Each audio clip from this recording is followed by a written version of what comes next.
मैं शालिनी और आप देख रहे हैं नेक्स्ट 9 न्यूज। हरियाणा में भाजपा ने सत्ता विरोधी माहौल की टिकट के लिए 4 मंत्रियों समेत 15 विधायकों के टिकट को काटा ही था, लेकिन उसे बगावत और विरोधी से भी जूझना पड़ रहा है।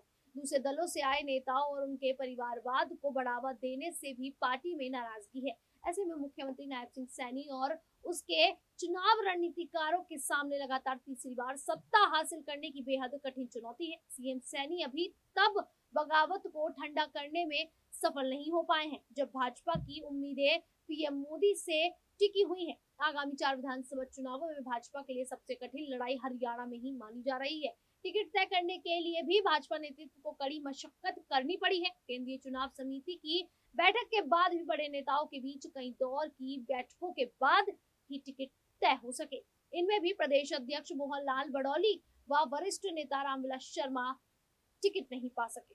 राज्य सरकार में मंत्री सीमा त्रिखा व बनवारी लाल की भी छुट्टी कर दी गई। मंत्री राजीत चौटाला ने तो टिकट न मिलने पर पार्टी ही छोड़ दी। दूसरे दलों खासकर कांग्रेस से आए नेताओं को पार्टी ने काफी तवज्जो दी। कांग्रेस से आए किरण चौधरी और राज्यसभा में लाया गया और उनकी बेटी श्रुति चौधरी को विधानसभा में टिकट भी दिया गया।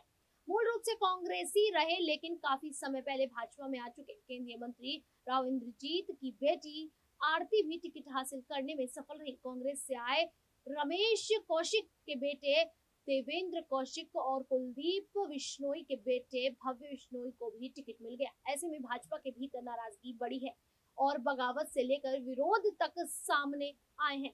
कई सीटों पर टिकट न मिलने पर पार्टी कार्यकर्ताओं ने पर्चे भरे हैं। हालांकि पार्टी की कोशिश नाम वापसी तक कुछ को मनाकर उनको बिठाने की है। बगावत और नाराजगी की वजह से मुख्यमंत्री नायब सिंह सैनी की दिक्कतें बढ़ी हैं। उनकी अपनी ही सीट को जीत कर हासिल करना आसान नहीं है। दूसरे उम्मीदवारों को जिताना का दबाव भी उन पर है। पार्टी सूत्रों का कहना है कि कई प्रमुख नेताओं के टिकट इसलिए भी कटे क्योंकि वह पूर्व मुख्यमंत्री तथा मौजूदा केंद्रीय मंत्री मनोहर लाल खट्टर के विरोधी खेमे के नामित थे।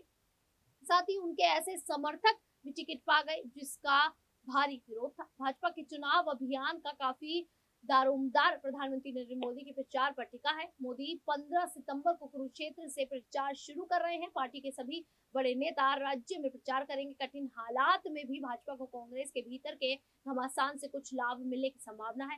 राज्य में आम आदमी पार्टी और कांग्रेस में तालमेल नहीं हुआ है। दोनों अलग अलग चुनाव लड़ रहे हैं। इनेलो और बसपा का गठबंधन भी चुनावी मैदान में है। जसपा आजाद समाज पार्टी के साथ मिलकर चुनाव लड़ रही है। अगर सामाजिक समीकरणों में भाजपा विरोधी वोटों का बंटवारा होता है तो उसके लिए कुछ सकारात्मक स्थिति बन सकती है। अब जिस तरीके से भारतीय जनता पार्टी के ही नेता बागी सुर अपनाते हुए उनके खिलाफ मैदान में उतर गए हैं, क्या ऐसे में भारतीय जनता पार्टी तीसरी बार अपनी हरियाणा में सरकार बना पाएगी या फिर नहीं? फिलहाल अब इस पूरे मुद्दे पर आप लोगों की क्या राय है, आप हमें कमेंट करके जरूर बताइएगा। और इसी प्रकार की देश दुनिया से जुड़ी खबरों के लिए देखते रहिए नेक्स्ट 9 न्यूज।